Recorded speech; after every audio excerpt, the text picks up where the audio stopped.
All right, the review on my Stealth Arms Platypus. A lot of requests on this, and I've been eager to do it, but I wanted to get a good round count through this gun before really giving it to you guys. So I have about 7,000 rounds through this gun. See that trigger pull? So about 7,000 rounds through this. I have a few mods to it, which we'll get into here in a second, but let's break down kind of why I ended up buying this gun to begin with. I wanted a 2011, but I wanted something that took Glock mags that have so many of them, and I didn't want to really spend that price point on all these extra mags or just unnecessary mags I'm not going to be running unless it's out of one specific gun, like staccatos, or I think are also $80 a mag, which to me is just shooting's expensive enough as it is. I don't need an extra cost to it, which is going to be ridiculous high mag prices.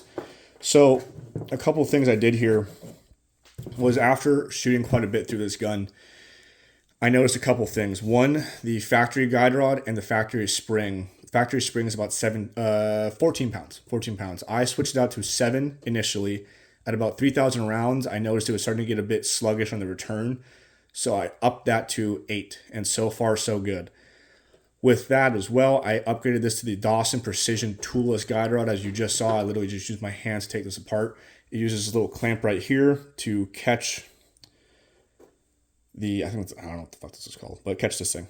And it helps a lot, especially when you're out at a range or trying to field strip it really quick to, get some oil in there to clean it off really quick before you get a lot more rounds through it. Because I've definitely not cleaned this after shooting 2,000 rounds and went back to run it again, and I noticed it was being a bit sluggish, so a quick wipe down was definitely necessary.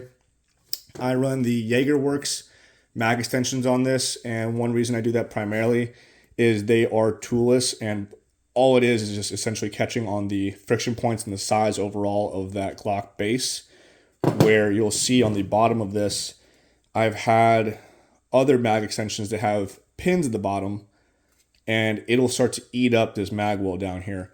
It'll still seat no problem, but the issue is that it's really starting to just eat up the back of that mag well, which I just don't want and don't need it.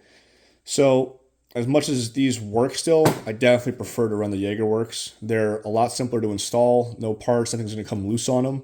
So with that, they just go together so much better. The last thing I did to this was the grip safety on the back of it. I have the Mad Science Tactical grip pin. Like, it's a semi-permanent part. You basically take apart the magwell, lower this back portion here, drop that part in, and then from there you have a semi-permanent pin to that grip safety, which to me is awesome.